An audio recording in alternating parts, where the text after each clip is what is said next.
Thank you for coming out on this beautiful Friday. It's better if we tried, except over a Christmas holiday, right? I'm Angie Hubbard, the Housing Director for Metro Planning. I get 1 minute for a hello because we've got an amazing panel discussion. The reason we're here is as our office was created a little over 2 years ago, and we're working to tackle the high-level recommendations of the Affordable Housing Task Force report, as well as other initiatives.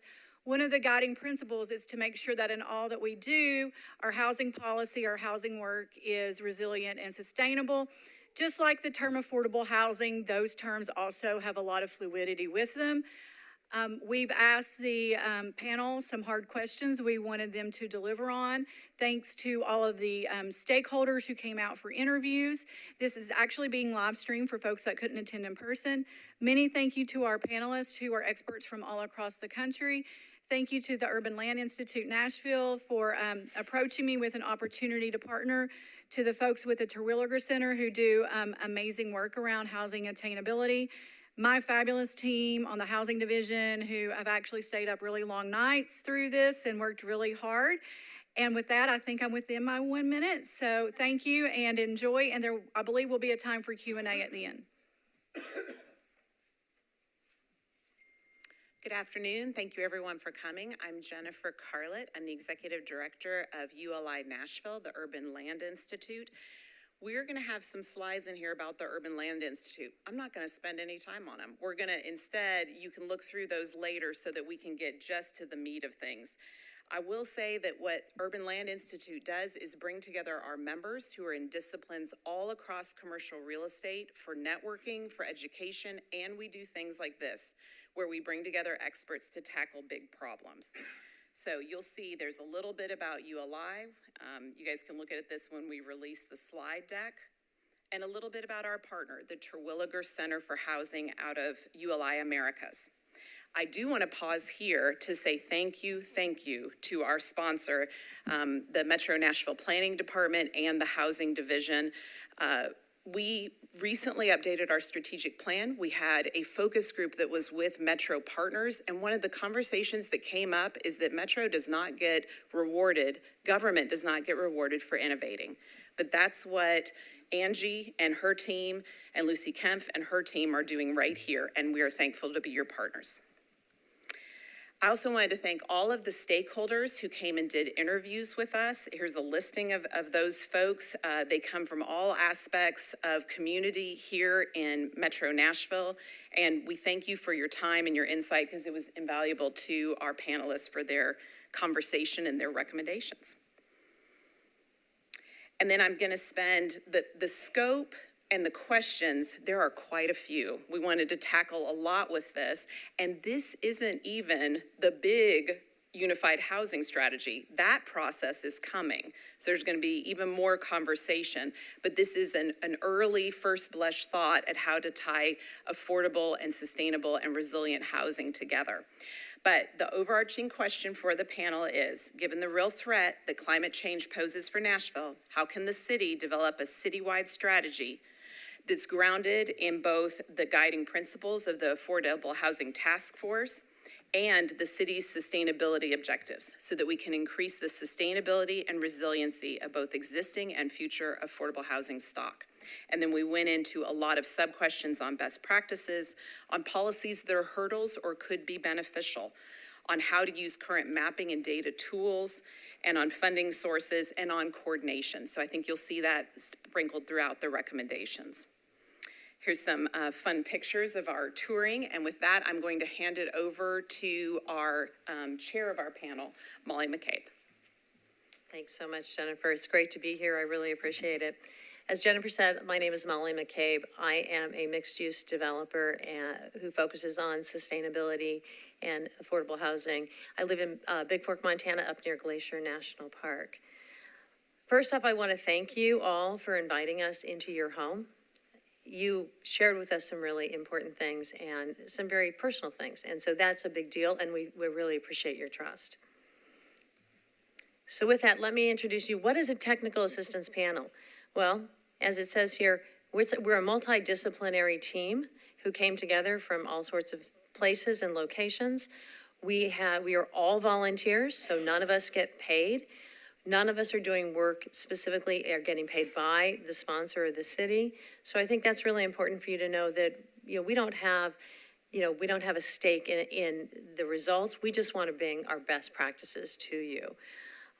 Our final deliverables, in addition to this presentation we're giving to you today, is we'll hand the PowerPoint presentation over to the Housing Division and Angie, and we will also actually deliver a report within probably about 3 months, which will go into much more detail of all of this. We have some really tremendous panelists. I would have them when they come up. They will introduce themselves, who they are, where they are from. So you'll be able to see how amazing they are. And then, of course, the report, their bios will be there as well. As one of the things that we did, in addition to our interviews, is we took a tour. So we went around to Casey Place. We went around to East Bank. We went up to the Bordeaux neighborhood and to the Nations and many places in between. So just to really get ourselves grounded in the community and what was really important, particularly as it relates to sustainability, resilience, and affordable and attainable housing. What we found, and I think you all know this from our conversations, that Nashville's really at a crossroads. You've seen extraordinary growth, I think 10% over the last 10 years, approximately. You have a need for about 44 to 50,000 more housing units over the next 10 years, which is about 5,000 units a year. It's a big deliverable. And I know that the Metro North and the Housing Division really want to do that in a very sustainable way. So it's really crucial to think about that. Throughout all of our work in this process, we took your guiding principles to heart. Racial equity, innovation, connectivity and accessibility, resilience, and sustainability. And what we came around to that is that really means economic and social vitality, but it also means systemic benefits and impact, not just one person, not just the new people coming into town. It's really all Nashvillians. And so how do we do that with resilient and sustainable housing? So we talk a lot about, how does a big city grow? And what are the things that they need to do as they lever up to meet those needs? So we'll talk about those recommendations. We'll talk about policy recommendations, standards for building performance, and funding and incentives. So I want to just highlight, before I hand it over to the panel who will give you really detailed perspective, we met with approximately 60 people over the course of 2 days. What we came away from that was that Nashvillians have just a deep passion for your community. Every single person talked about how important their neighborhood was, how important the culture of that neighborhood was, how important of the whole community was. They also talked a lot about, these sort of continuing resilient events, these environmental events that keep happening and how you have to keep bouncing back. And they talked a lot about, one of the comments was, sort of this tyranny of the urgent. We have to keep dealing with what's happening today. And that's true not only of the community members, but it's also of, the staff, the municipal staff, Metro North staff, national staff. It's hard to deal with long-term strategy when you're dealing with these things that are happening day in and day out, and whether it's a flood or a tornado or heat effects and things like that. So that is really a crisis. I think people need to understand that sometimes that makes it hard to think long-term, and that's really what we're trying to talk to you about. A couple of other things that came out that were interesting and intriguing to us. So the focus here we talk about is sustainability. So we asked sort of broad questions about, what is sustainability? What's important? What we found is that the conversations were less around, the understanding of sustainability started with social and economic sustainability, not environmental, energy efficiency, water efficiency. That wasn't front of mind for many, many people. So I think there's an interesting point there. And how do the two integrate? And you will find that we will talk a lot about that. Again, not in any particular order, but things I thought were particularly interesting. Someone said, one of the comments was, it feels like we're building the plane as we're in flight. Lot by lot zoning is unsustainable. So you'll hear when we go to talking about policy and zoning, how do we address that? We also heard that everybody loves the Nashville Next Plan. It's great. Everybody's on board for increasing density and housing along the corridors, as long as it's not next to me. I'm sure you've heard that. I live in Montana. I hear that all the time. Two other points that I want to make. People perceive that investment, people are concerned that there is pressure when we make investment, that it will benefit those from outside the area. So how do we address that? How do we ensure that the investment that's made meets the needs of our community in their neighborhoods as opposed to benefiting necessarily others? And that's not a bad thing, but we need to be mindful of that.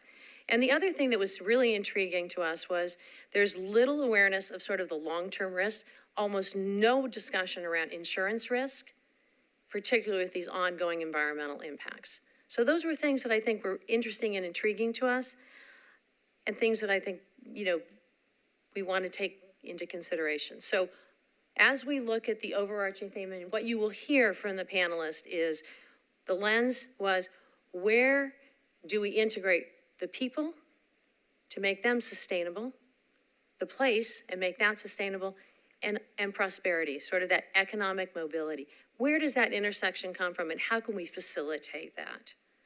So those are sort of the key parameters. With that, I want to turn it over to the panel because they will give you deep dive into some of our recommendations. So with that, I'm going to pass it along to Abena and Eric. All right.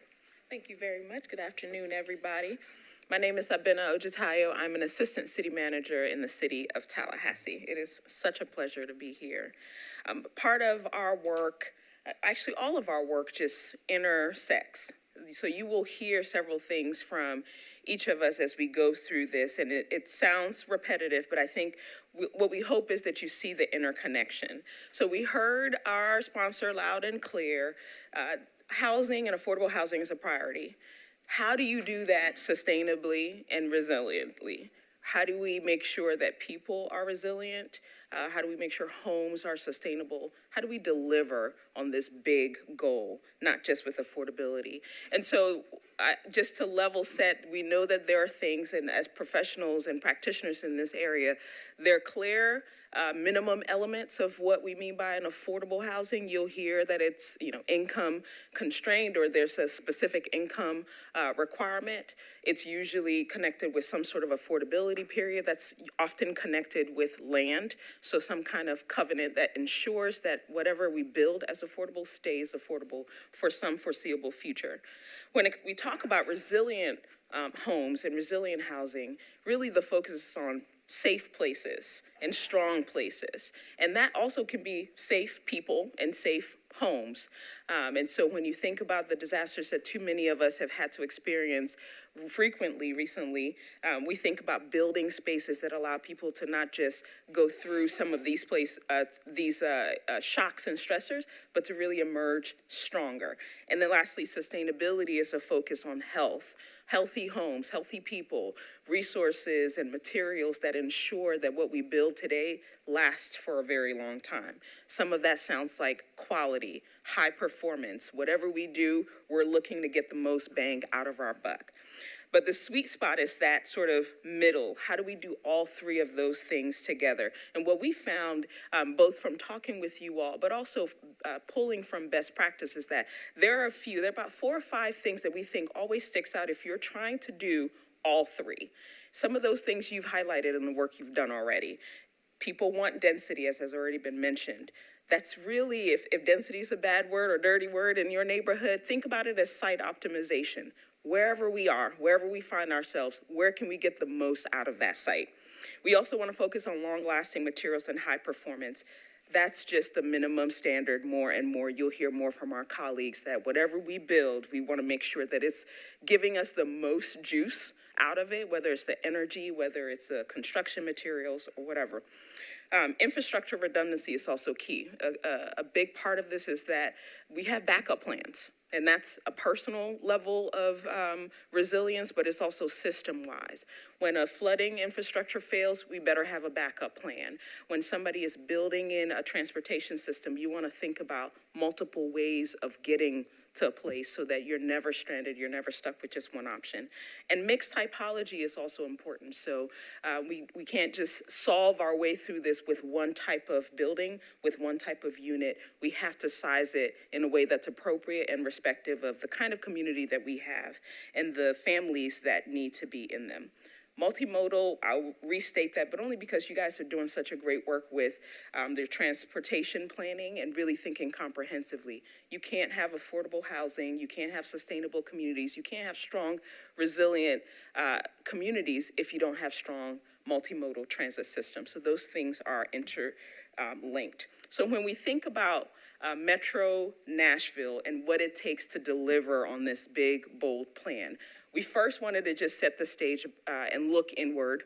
And I'm saying us, almost feeling like I'm working in Metro Nashville. I'd be happy to if y'all would have me. But if before we get started on any big adventure, any big venture, we have to really organize ourselves accordingly. And there's so much good work that's happening across multiple departments, but this is a big, complex organization. So many different departments and divisions. And so we thought about really three ways and ways of thinking about how we deliver on this work. And it's really a lot about getting our house in order so that we can deliver. So the first thing is one mission. No matter how big and complex we are, we can always have one mission that galvanizes everybody. And so we want to dive a little bit into what that could look like as an early way to start to spur the kind of collaboration that's necessary. And you're actually really well on your way on that. We also want to encourage one team approach.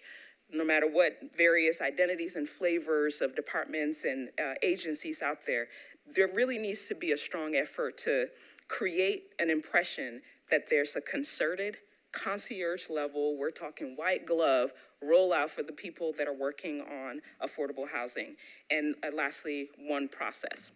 So when we talk about one mission, you've hinted at it, 5,000 units. Whatever your goal is, say it loud, say it with your chest, publish it and track it. Permitting is going to be a huge part of it, and it's an opportunity for us to make a bold statement about a way to accelerate that. There's some case studies that we've listed here, and we'll be happy to get more into it. But it's not just enough to say there's a problem. The next step is to say, here's our target. We're going to commit to it. And when we put it out there, we hold ourselves accountable, and the community holds us accountable. And in Tallahassee, we've seen that when we've committed, we have been able to outperform what we thought was necessary. And when communities had issues, they can see and track, and there's transparency. I'm going to hand it over to my colleague, Eric, who's going to talk a little bit more about the other two areas. Thank you, Vin, and thank you all. I'm Eric Alexander. I'm the Multifamily Development Director at Tennessee Housing Development. Next up is our one team concept. As Vina said, this is a very large, complex organization dealing with a lot of large, complex issues as you're experiencing just tremendous growth over the last several years and growth that looks to be accelerating. So in order to position us best to deal with that growth, every effort needs to be undertaken to increase cross-departmental coordination and external partner collaboration. I know that you currently have a lot of ongoing internal initiatives to do that. Key departments that we've identified that touch on housing and resiliency and sustainability are planning, code, water, DOT. External partners that it's critical to deal with would be MDHA, NESP, Montgas. We would also suggest that it might be advantageous to establish a position that's essentially a navigator role, and it would provide kind of a white glove concierge service to potential applicants and would connect them with technical assistance with respect to sustainability and resiliency. It would happen as early in the process as possible and would enable folks to begin addressing that resiliency and sustainability as economically and as early as possible. Also, to help expedite this process, and this kind of leads into our next point, would to be educate key key department, so there's no wrong door for anyone, for any applicant to come through. If they pick up the phone and just get a random employee in any department that may touch on these issues, make it easy for them. Be able to intake them, get the appropriate information, and pass them along to the appropriate person to begin getting things started in a way that's productive. As we'd mentioned before, you guys are taking a lot of steps currently that are very productive and that are moving in the right direction on this.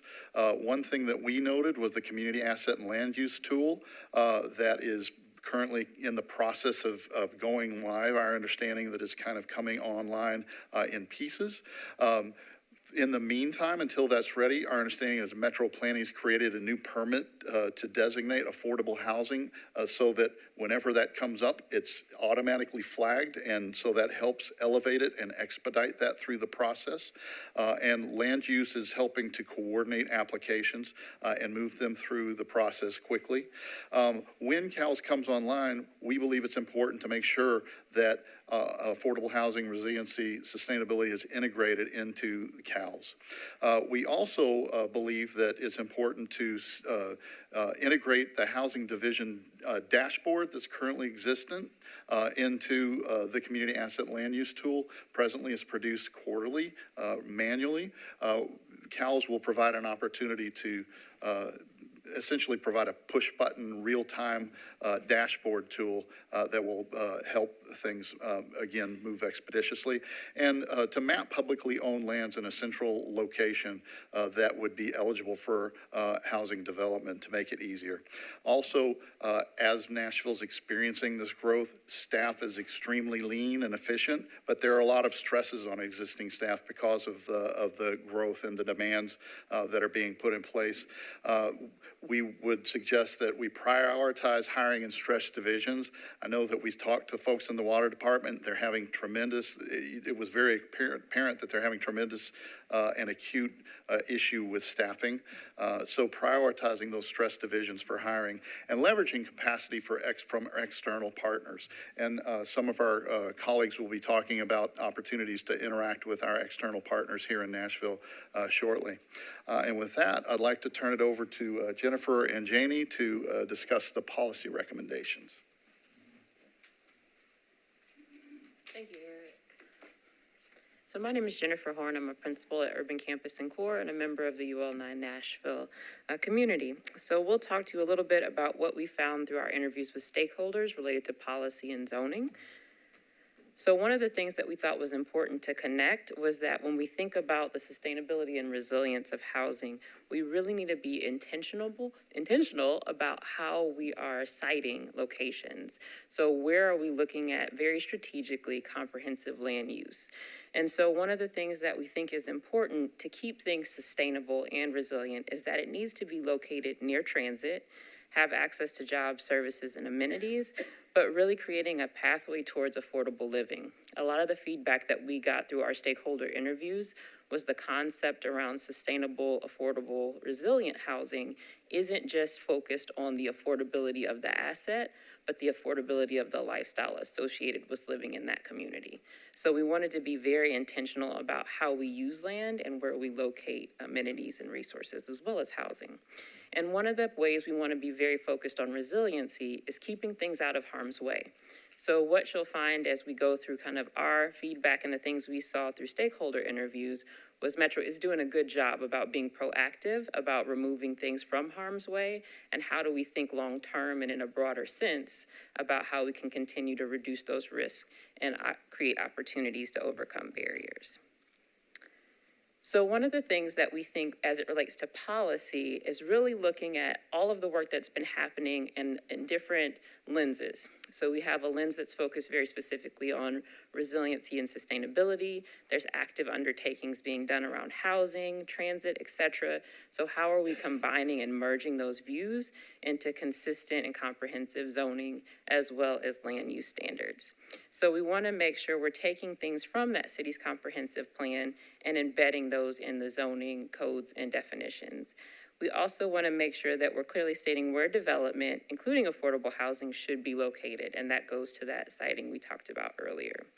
we want to make sure that we're partnering to provide infrastructure to support development. So that's thinking strategically broader than a lot by lot kind of thought process where we can make regional or district level impacts. And then leading by example. One of the things you may have heard mentioned or you'll hear from my other colleagues is about using Metro-owned land as an opportunity to do a proof of concept. So where can you pilot and show this is how, when we think strategically about it on a larger scale, we can see the impact that developments make, and then use that as the baseline or the standard. And so then it kind of helps inform what are the requirements to get things across the line. One of the things that we do recognize, and we found it in digging through information as well as the interviews we had, is it's difficult, based on the authority that Metro has to date, to impact some of the initiatives you may hear about from other cities. They are limited in that they can't apply impact fees, and sometimes zoning doesn't necessarily align with where they are headed versus where we were. So I think that's one of those growing pains we mentioned. We had a very comprehensive zoning and code profile, but does it align with the resilience and sustainability that we're seeking? So again, we'll keep referring back to that comprehensive plan because we're starting to try to connect the dots between plans and visions. So we want to look at Nashville Next, was a very big undertaking and body of work that happened 9 years ago, and start to integrate it into some of the new conversations and the new advances that we're seeing around building practices. We want to make sure that we're updating those documents with the sustainability and resilience targets that are coming out of that division's work, and making sure that we're making measurable steps to address that. And then we want to expand Metro's existing definition of sustainability and resilience to also include long-term economic and social stability. That was a lot of the feedback we got from stakeholder interviews. They recognized the need to be resilient, they recognized the need to build energy efficient product, but what were we doing for residents to make sure they were resilient in the face of an immediate impact or need? So when we talk about updating the zoning, as well as looking at code requirements, it's important that we pull from ideas like the standards for building performance to update the range of zoning designations. And then we also wanted to look at creative ways or tools that we could look at to benefit and update our existing code so we could do more by right rezonings. So if you look at kind of the process of an SP, we were trying to think through how do we shorten those timelines by already having a stock of zoning code or zoning kind of overlays that work for the new targets, the new densities, the new sustainability designs that we're attempting to leverage through the comprehensive plan. So looking at one of the things we thought Metro is really getting right is how they're addressing and thinking about corridors. And so how they're looking at the consideration of density in those corridors that connect with transit, that connect with opportunities. And we wanted to make sure that they take on the opportunity to build in more of that sustainability and resilience in the way they address those things on a district-wide level. And I will turn it over to Janie to add some additional commentary. All right. Thank you. I'm Janie Camp. I'm a research professor and associate director of adaptation and resilience for CSER at the University of Memphis. In part, I will add on the corridors, it's thinking about that area beyond what's already being considered. That buffer zone beyond the corridor as an option to further utilize the corridor and the transportation options there. So we want to also look at infrastructure that supports development. From many of the conversations, it was brought up multiple times about the site-by-site infrastructure improvements and how it's being done piecemeal as development happens without a proactive, comprehensive approach. So we're recommending that Metro start taking a more system or aerial level, neighborhood level infrastructure planning and implementation approach to consider future resilience and growth. And part of that proactive word is thinking about long-term resilience so that we're not continuing to stay in this reactionary mode of like fixing things as they break or as a disaster or disruptive event happens, but thinking about being really prepared for the future. And to accomplish this, we see that given the capacity constraints that Metro has, it would be beneficial to hire an external party to do the research and make recommendations towards implementation actions. So not just another study or plan, but how do we actually affect change? What does budgeting look like? And the coordination among the agencies and departments involved. So a holistic approach there. We also see that it would be beneficial to review the strategies for resilience with a focus on the heat island effect and urban flood management, beyond thinking about affordable housing and emergency response and those things, but thinking about how the tree canopy and better stormwater infrastructure can help with community resilience holistically. And we thought it might make sense thinking about, sometimes you need an example of how this can be done. And there's an opportunity to do neighborhood scale infrastructure improvements through MDA envision sites or underserved areas near key institutions that could serve as an example for developers and others across the community. Mobility, as it's been said, is key. The transit referendum that is currently underway provides a great opportunity to affect affordability and sustainability while also addressing the city's emission goals. But part of that also needs to be thinking about the opportunities to locate affordable housing near the transit hubs. We also see an opportunity to leverage and activate Metro's greenways in an urban environment to not just be recreational spaces, but also serve as a multi-mobility pathway that connects community centers, activity locations, and housing. An example for this is in Dallas, and more information can be provided. As was mentioned earlier, we see a real opportunity for Metro-owned land to be leveraged for innovation. Again, piloting and serving as an example of how you can really do affordable housing with the lens of sustainability and resilience at place.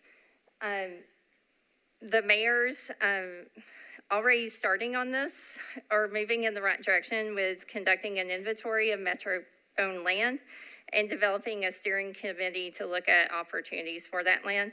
Boston has already gone down this path, and there's lots of lessons learned there where they've engaged the private sector with a lot of innovation and creativity on how to use the land. And with that, I'm going to turn it over to colleagues Joe and Melissa. All right, good afternoon, everyone. I'm Melissa Lapsa. I'm the Building Technologies Program Manager at Oak Ridge National Lab in Oak Ridge, Tennessee, and we're going to talk about building the individual building performance. So there's a lot of great work in this area going on here, and we just want to talk a little bit more about how we amplify this and keep it going. So we know high performance buildings can be and should be affordable, sustainable, and resilient, specifically for affordable housing. They have become a common practice for these standards, and if you invest in it in the beginning, it can significantly reduce costs for residents down the road and reduce those long-term cost burdens on the operational side. And they can allow residents to have safer, healthier, and more economical homes and better positioned to deal with extreme heat, severe storms, and flooding. So just a little bit about new construction. There's a lot of resources out there. We've provided some links in here as well to some cutting edge information that is building every day. But again, we want to have that integrated and thoughtful design strategy and think about the envelope, the equipment from heat pump water heaters, appliances, ventilation, smart controls, and think about that on-site renewable options. And these can be cost-effective measures, especially when paired with existing rebates and other incentives. So every new building that's not incorporating these features means that costly and disruptive retrofit down the road. And looking at retrofit technologies in the same lens, we want to make sure that we're assessing these existing buildings before we get started to make sure we're making the most cost-effective investments. we're going to again look at that envelope, the equipment systems, ventilation, smart controls, panel upgrades that may be needed, and look at, can we do that on-site renewable? And we've provided some links here, and then I'll turn it over to Joe. Hi, everyone. I'm Joe Backer. I'm a Senior Development Officer with the Mayor's Office of Housing in Boston. And we wanted to elevate some recommendations that we think could be really useful in weaving these fundamentals throughout the work that's being done in Nashville. So to start with, really understanding what you're working with. In Boston, we found that it's incredibly informative and strategically very useful to assess the building stock, understand the different typologies, the different sizes. You'll find different ownership structures and different ages. Every building is going to have its own set of surprises when you go into it. And so understanding what that looks like in the big picture can help guide how you strategize and allocate resources. We've also found that there's not always the same information across the industry and across the community. A lot of folks are working with information that is not caught up to the state of the art and don't always think that it will be cost effective to incorporate resiliency and sustainability measures into housing production. There is a lot of research and a lot of examples from across the country that show that's decreasingly the case, that you can put a little bit of extra money up front into your capital costs, and you can balance that with rebates that are available and reap really long-term savings and benefits for your residents. Then we wanted to talk about how to set the bar a little higher for the design of buildings and for retrofits that are happening. So to the extent that state and federal law allows it, developments that are seeking Metro funding for affordable housing should be required to meet high-performance building standards.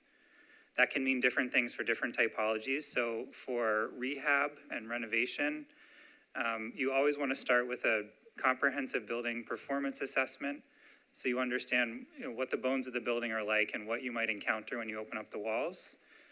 And also to identify a scope of work that fits for that building and that will be effective not just in reducing energy consumption, but that will be cost effective and not overly burdensome on the residents.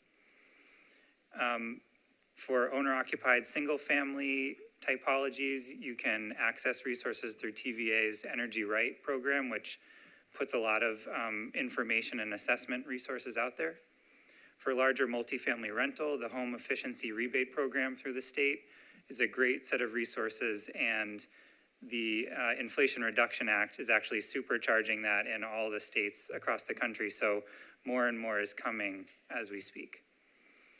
On new construction, it's really worth looking at whether building codes can be updated to the 2021 standards, which, as you can see here, put some significant improvements into the way that buildings are built and yield really significant savings with, again, a relatively small upfront cost.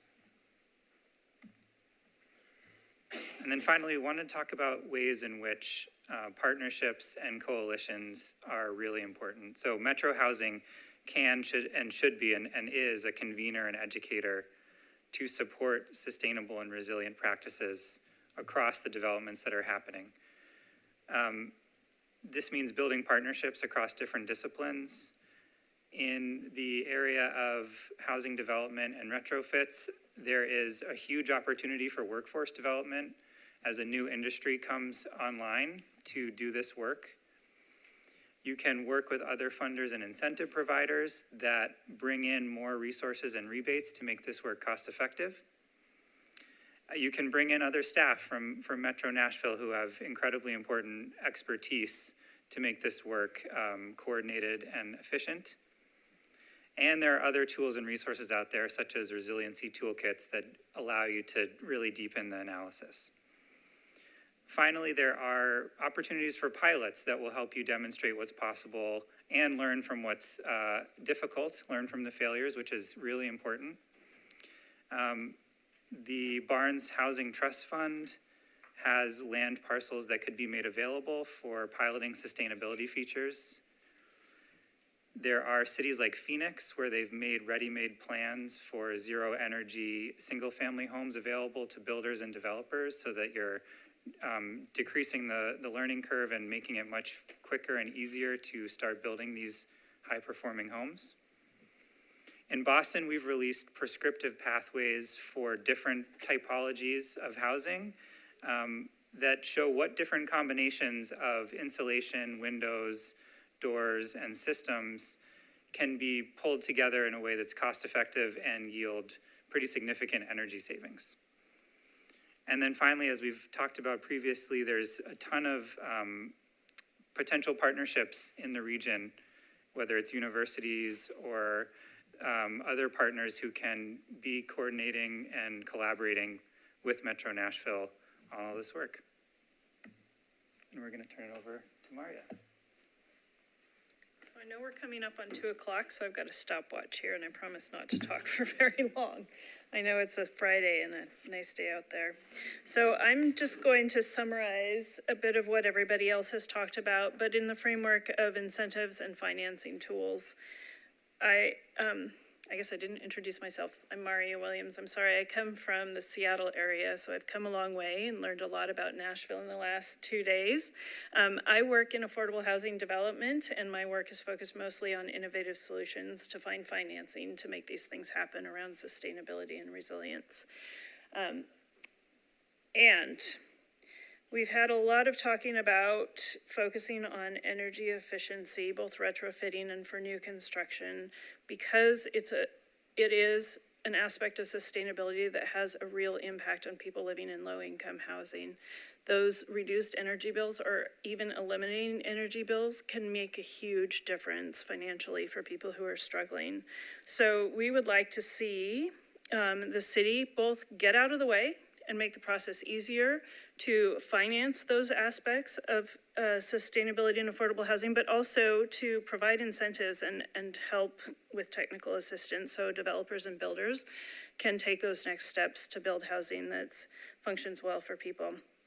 One of our recommendations is based on some successes in other cities with tiered zoning incentives for density, for added height, allowing flexible site design for those projects that incorporate either building certifications for green and energy efficient certification or zero energy ready homes.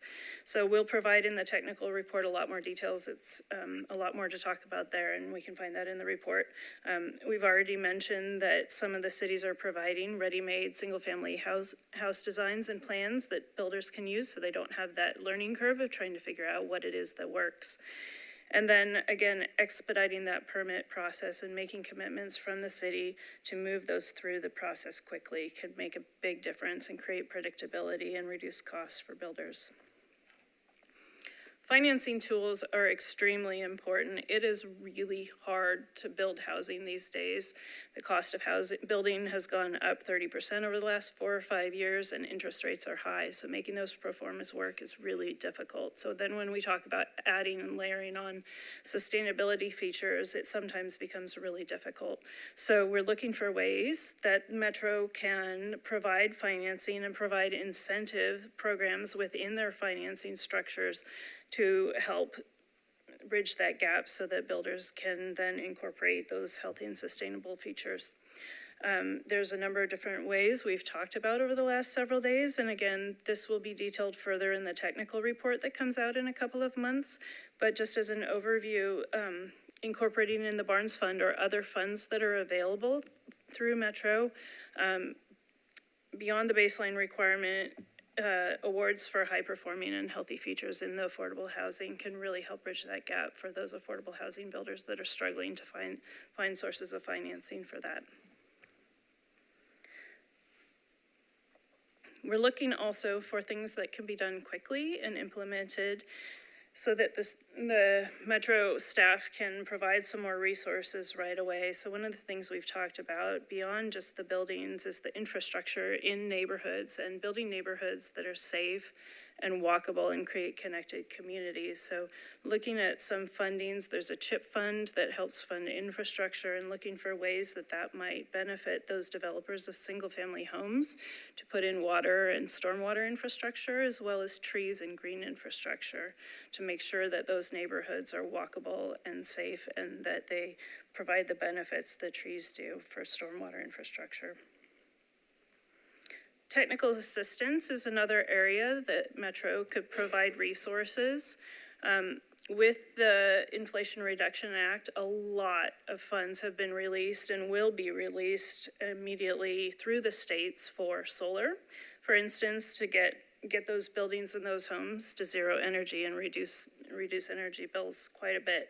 So there are funds available to cover almost 100%, if not more than 100% of the cost of solar on rooftops of single-family, multifamily homes, to pay for EV charging stations in multifamily buildings, which is something that there's going to be quite a bit of demand for in the long term.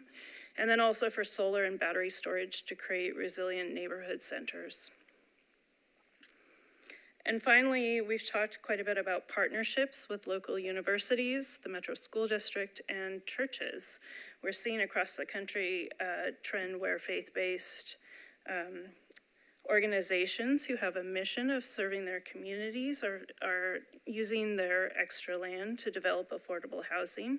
And there are programs that can be built upon that are already underway here in this community to connect developers of affordable housing and these institutions and churches who have land available. And just taking that cost of land out of the equation helps then focus on higher quality and more sustainable housing.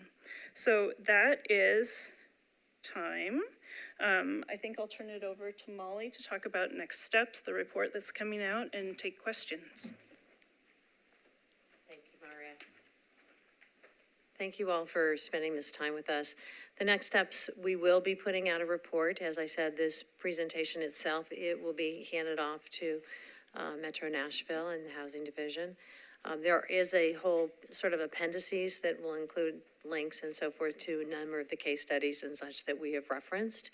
So you'll have that available to you. And then the report itself will be out in a couple of months. So with that, I really would like to open up to questions, for those, and we'll direct them to whomever on the panel can be most able to answer them.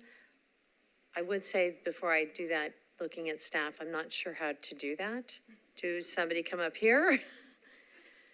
It's my understanding that the mics are fussy enough that we need to have the panelists repeat the question, and the panelists need to provide answers from the podium.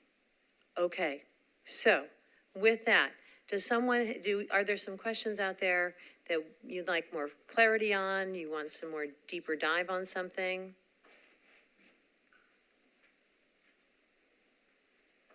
Yes, please. I would like someone to speak to the more human element of the lack of affordable housing, the housing crisis that we have here in Nashville and other places. I see devastating brokenness in the people who cannot afford affordable housing here in the city. I don't care how many part-time jobs they try to piece together. Not only are the adults broken in these homes, but the children are broken as well. And it's impossible for them to matriculate through school, which is going to exacerbate crime in the city. So I think these things need to enter the conversation around affordable housing. We have to make it more human. We have to see what's happening to people, to individuals.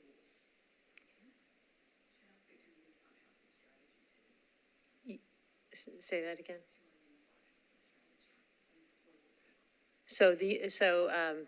Angie, so the question was around how do we address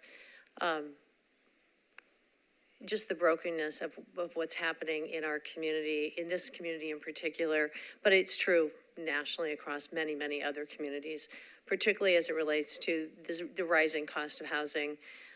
I know the housing costs. I mean, what I would tell you from our community is our housing prices have doubled in the last 2 years. And that doesn't mean that our wages have doubled. And so the people those people, either the people that you might already expect to be on the edge and on the fringes anyway, and this just pushes them over. And then there are people that you didn't expect who are already also burdened now.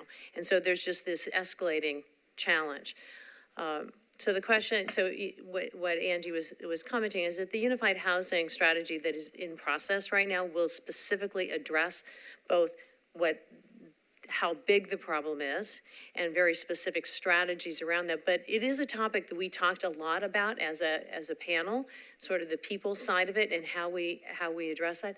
And I'm wondering, Abena and Janie in particular, maybe either one of you could take that. Sure. And if it's okay, I'll reference some of the stuff we did in Tallahassee as well, too, because you're spot on. You can't think about housing alone. It has to be considerate of the people that are going to be in the homes. So there are strategies that overlay the space and the people. So, for example, with affordable housing, of course, you can limit the kind of income that's required, but you can be strategic to make sure there's room for people to grow and to increase their opportunities so that when they do increase their salary, they're not automatically jumping off a cliff and they're not exiting the housing strategy. There are national rules that give us some guardrails so that people aren't afraid to earn more because there's a risk of leaving. But also when they face a crisis, this is the resilience aspect of it, there are rent stabilization recommendations that are very possible to do. Some might be preempted at the state level, but there are ways that private developers and landlords can embed stabilization in their rent so that when one missed paycheck or one sick child is not the reason why you now fall off the cliff or are on a path for eviction. There's also things we could do for the landlord to mitigate their risk. One of the things we did in Tallahassee is to establish a landlord risk mitigation fund. That is to say, we promise that if you can meet us halfway and be collaborative with your tenant, we will put some money aside that's equivalent to a month's rent or a security deposit. And when your tenant gets into a crisis, we'll give you that to give you some breathing room as a landlord and give them an opportunity to go through some mediation, to get some legal assistance, whatever they need, but it creates a buffer. That's something that locally you can do even while we wait for states in the national sort of level to catch up. So those are some of the recommendations that we can highlight as well. And that recognizes that there are people who are struggling in addition to building homes that are healthy and safe and resilient for them. Yes. So in the presentation you provided, a lot of the findings and recommendations suggest that we need a clear, simple path to create more affordable housing. And the recommendation was a navigator, concierge level person to kind of walk people through.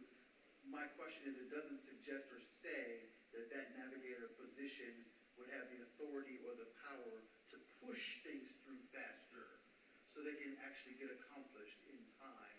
Is that part of the recommendation? Is that possible? So I'm going to repeat the question so those in the back can hear. So we have recommended a navigator position to shepherd and to act as a concierge to move affordable housing projects through the system more quickly and the process more quickly. And the question is, does the recommendation include some power or authority to move that through? Yes. Yes. Just a little bit elaborate. So, go ahead, yes. You'll have to come back over here.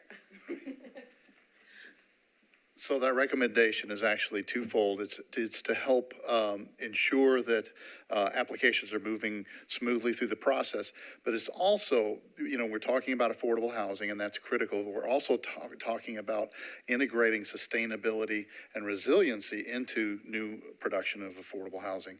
And so the navigator would also be tasked with connecting affordable housing providers with technical assistance and direction to resources to assist them in accomplishing those goals. It kind of ties back into the first question. As some of my colleagues said in their presentations, when affordable, sustainable, resilient housing is done right, there is a tremendous savings to the tenant, and so their vulnerability is decreased. And so that's a part of it. We're really trying to emphasize the sustainability and resiliency being integrated into the affordable housing. That navigator position would be tasked with both expediting or helping push through those applications for affordable housing and permitting, and also connecting providers with those resources. We don't have specific recommendations at this time as to what that authority might look like, because we aren't fully apprised of the authority that Metro government has, and that individuals within that context may be provided. But that's certainly something that we envision as being a part of that navigator position. Okay, here first. Yes, I know that you all are going to use the metrics of the AMI. The AMI in Nashville, Davidson County is 106,000 per family, 4 family of 4. When you say an affordable, everybody's throwing their word around affordable. Are you going to use 60 to 30% of the metrics, of the AMI metrics, or how do y'all feel like the breakdown of that's going to be? So we do have, in the full resources presentation, it actually does include a slide on what those numbers look like and workers who make that kind of an income, what that might look like. I would say we would defer to the housing division to really look at what components are the most critical.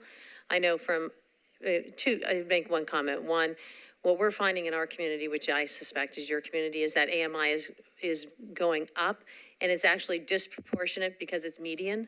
So that median, as the high end goes up, that pushes the entire thing up. And so that gap just sort of, it skews it a bit. So that's a challenge that we're finding. But I think we would have to defer to the housing division to answer where and how they would focus their energy on that. Let's see, yes, way in the back, and then I'll come to you over here. Hi, I'm risking not asking the question and actually making a statement, but I'll own it. There are at least a couple of former Metro Council members in the room and a couple of current. I appreciate all this work, but the reality on the ground happens in districts and in neighborhoods. And I think if we continue to ignore the resistance to greater density, to affordable units, and we don't start planning for that in a comprehensive way, it's going to be the continued battles. And I think about my own time on council and how we had to fight for the smallest, most narrow changes in the zoning law around things like cottage court developments. And one of the last meetings I had as a council person where people were flipping out at the possibility of some greater density in my very urban neighborhood. And I just think that some of this can turn into like a graduate seminar theory when on the ground, Metro Council people are facing incredible pushback from neighbors, and there's no counter resistance to claim these spaces politically. And so just as somebody who loves policy and teaches policy, without the political element of this being addressed really concretely, not perhaps by you, and saying this must to you all to the next steps piece of this, then this is all just theory. And we're going to continue to elect people to office who are all about protecting current residents and current power structures and not addressing the real needs of vulnerable people that have been addressed today. So sorry for getting political, but You're fine. none of this is going to happen. No, and I think they looked at me as the developer to come and say, yes, agreed. However, what I will say is, I think what we offer as kind of the neutral third party in this assessment is the ability to take that feedback directly from the group of stakeholders and incorporate it into the report that goes back to the planning and housing divisions. And so it was clear, and we heard it throughout our stakeholder interviews and assessments, and we were very sensitive to in whose court what power lied. And our goal in the report is to highlight that so that there can be real and meaningful change, and we can then dig in deep, and why we asked for the 3-month period to look at the time to understand what lever can be pulled and where that change can be impacted. And we wanted to be very sensitive because our task was around the sustainability and resilience of these measures, that they are sustainable in the truest definition of sustainability. So we want to make sure that they're not just exercises and theories. We recognize that because there's a lot of growing pains in that area, but we want to make sure that we're providing something back that can be a reference on how to actually do that in the context which it's presented. So thanks for that. Do you want to make a comment?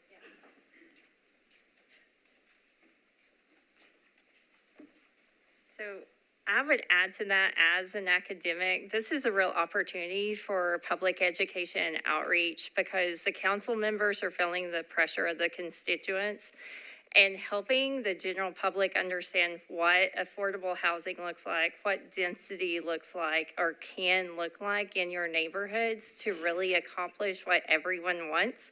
Ultimately, we can't, I know we joked about on the panel a bit, I hear the phrase in Nashville frequently, we don't want to grow like Atlanta. And this is our opportunity to not grow like Atlanta, have some really good planning, thoughtful planning, comprehensive approaches so that we welcome development and this density in a way that is smart and works for the community, maintains character of the community, but also helps us grow in a meaningful way while being sustainable and resilient. And the density can help with both the sustainability and the resilience aspect. So we need to do this in a smart way. It requires more than just the theory, but putting things into action. And part of that and helping the community accept what's needed broadly is that education piece. Like, density doesn't have to be a bad thing. And transit-oriented development doesn't have to be a certain way. It really takes all of us, all hands on deck as members of the community working together to make it become the community we want it to be. So, say that. One of my favorite quotes is, communities can be shaped by chance or by choice. And at this point, you're doing a lot of what I would call leapfrog development and a lot of lot by lot, decision-making that impacts sidewalks, it impacts stormwater. Those are all issues that need to be addressed. So, yes. Kind of spin off on what you just addressed, are there some good examples of communicating with the community to help them to understand? Because you're kind of speaking to a room full of supporters. This is the choir. We get it. I'm a former council person. I've been in front of the room that you're rotten tomatoes thrown at you. So I would like to know if there were some examples of communicating and what terminology and how to address this so that we can all move forward together and have neighborhoods not feel like they're having something pushed down their throat. So what are some methods and methodologies and ways to communicate with that? Joe, do you want, from Boston's perspective and what you've dealt, what you've put forth might be some interesting mechanisms.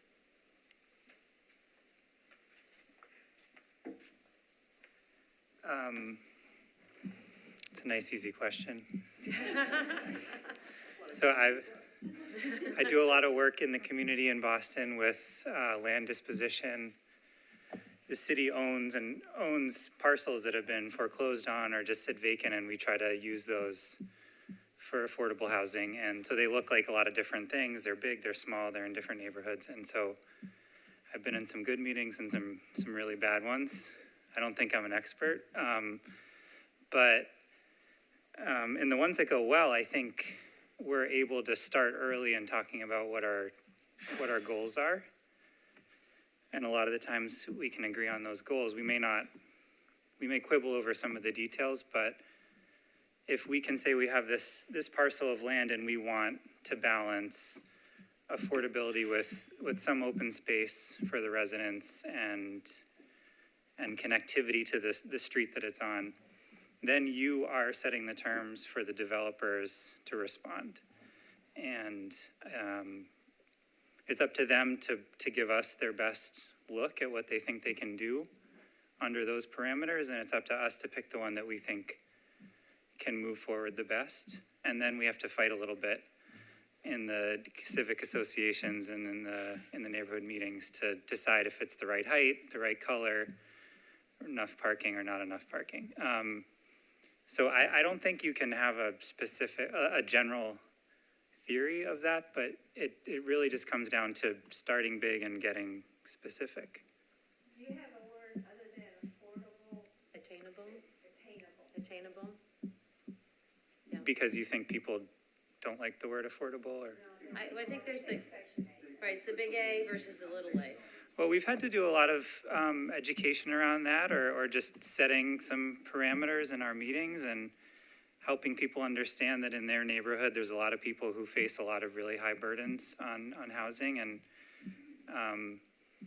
the actual delivery of affordable housing comes in a lot of ways, whether it's income restricted or vouchers or just protecting what's out there in the market. So you have to kind of be nimble, I think. I would also say, again, back in the report that we have, I think data visualization is a really important way to show that. And in the report, we have some work that Mayor Bowser did in Washington, D.C., and how she did community engagement and where the housing was, where people wanted the housing, at least where the city was planning the housing, and then where the community actually wanted the housing. So showing that visualization, I think, helps. So there's some pieces there. Let's see, yes, here first, sorry. This kind of branches off what Lori was saying. Are there specific examples in Boston and Seattle, potentially Montana, where there is attainable housing in high-income areas? Because a lot of these... That doesn't include inclusionary zoning? Correct. And so, you know, a lot of these projects could be located in Nashville's high-income areas. Yeah.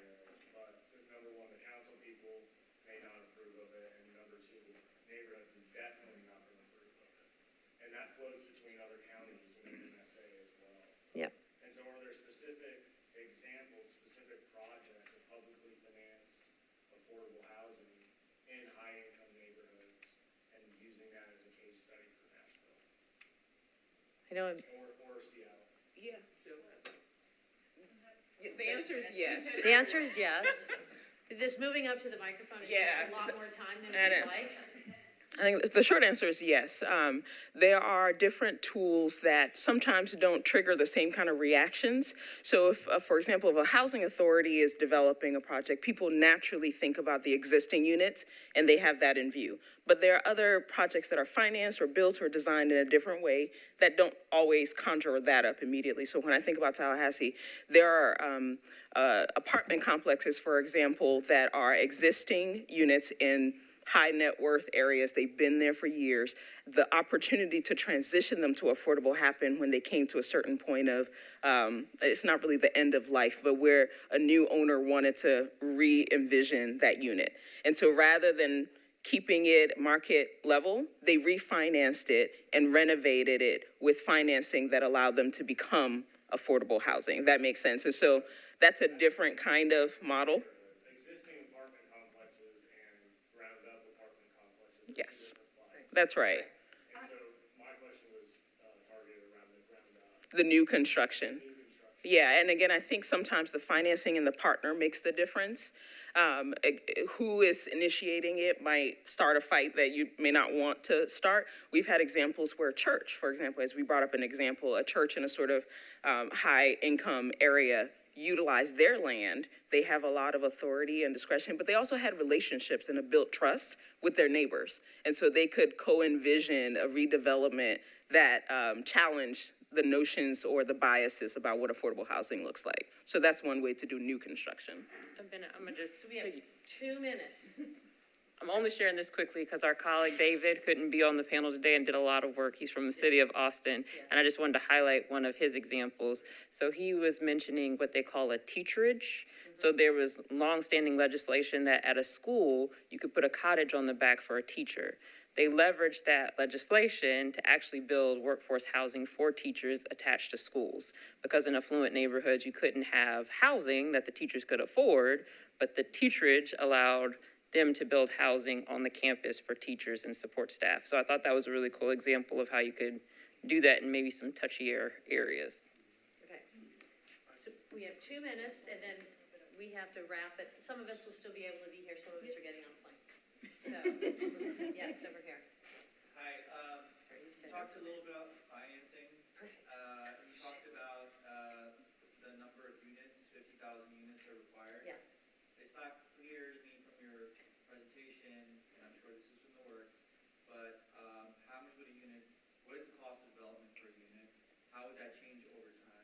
what type of units are you trying to build? You know, like when we go talk to the community, folks have needs. People are at different stages of life.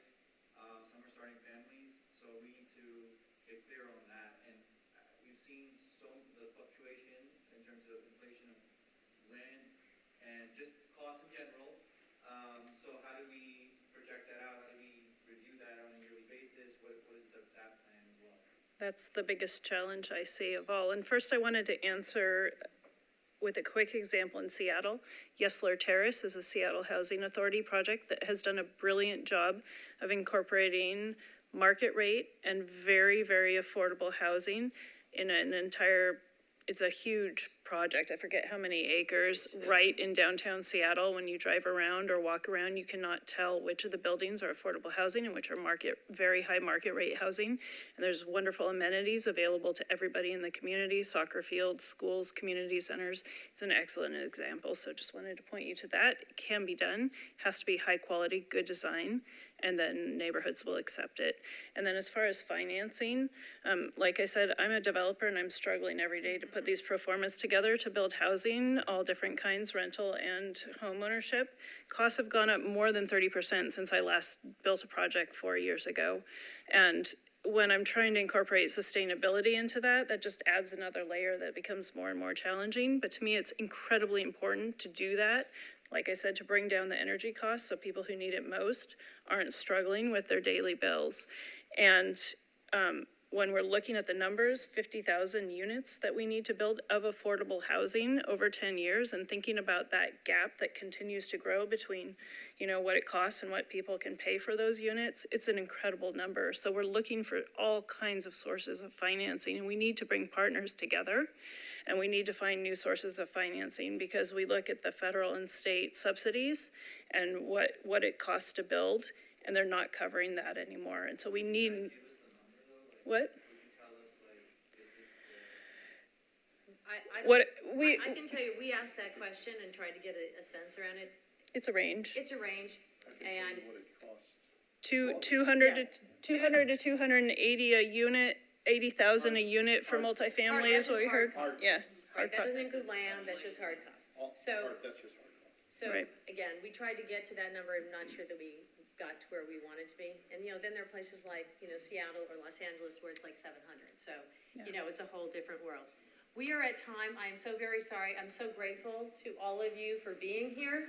I'm so grateful to the city of Nashville, the Metro Nashville, and Angie and your team who did an extraordinary job. Thank you.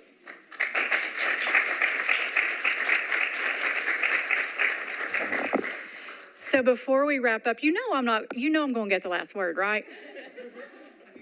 This is, thank you. This has been a wonderful presentation. We welcome the challenges, the hard conversations.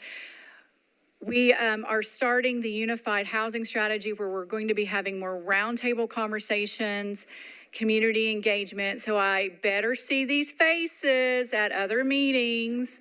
And my call to action is we're all ambassadors. So please, we need your help in the communities so we can get this work done. So enjoy this Friday. Safe travels back to your cities and to our panelists. Thank you.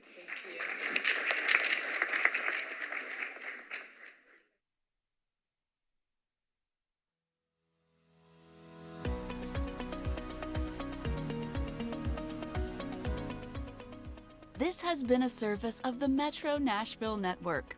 If you would like to see this presentation again, or for more information on this and other programs, visit nashville.gov.